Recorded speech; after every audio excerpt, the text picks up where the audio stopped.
I'm sure you've heard people say, I feel it in my stomach. I always go with my gut. But you might even say that yourself. But logically, we still like to believe that the best decisions are actually coming from the logical brain. But did you know that you have two other brains, and one of them is in your gut? Embedded in the lining of the intestines is the eccentric nervous system with hundreds of millions of neurons, 1,000th the number of the ones in your brain. Gut neurons communicate with the brain through the vagus nerve, which runs from the base of the brain to the chest and abdomen. This gut reaction evolved to protect us from danger.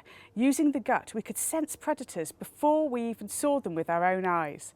The clearest connection between the gut and the mind is how we express stress and anxiety. A gut instinct is when we have a reaction to something that we may find fearful. This information from your gut intuition will be sent to the brain for action. This reptilian part of the brain, which is in charge of keeping the body safe, reacts to hostile or frightening situations. It's normally a way of dealing with fear that can be well remembered using the 5 Fs. Flight, run away, and get the heck out of there.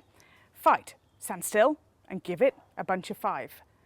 Freeze, you know how those animals and insects do, they keep playing dead because they're completely paralysed with fear.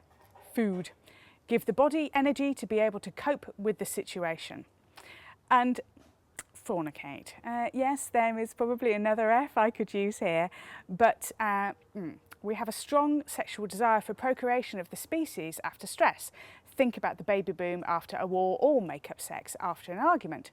However, the brain decides the gut will send blood to the arms and legs in case we want to fight a predator or run like hell.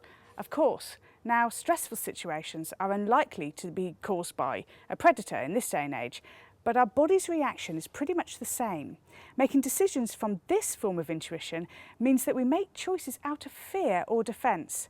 There are, in fact, 2 forms of intuition, as I write about in my book, You Do Know, learning to act on intuition instantly. And the second form of intuitive knowing is often discounted because it has no words. It's rooted in emotion. For example, when we have an excited, expansive feeling, we just simply know. We may not understand what it is that we know, but we just know. And this second form of intuition comes from the heart. And the heart has its own independent nervous system. Like the gut, there are 30,000 nerve endings in the heart, as well as many various subcortical centres running towards the brain.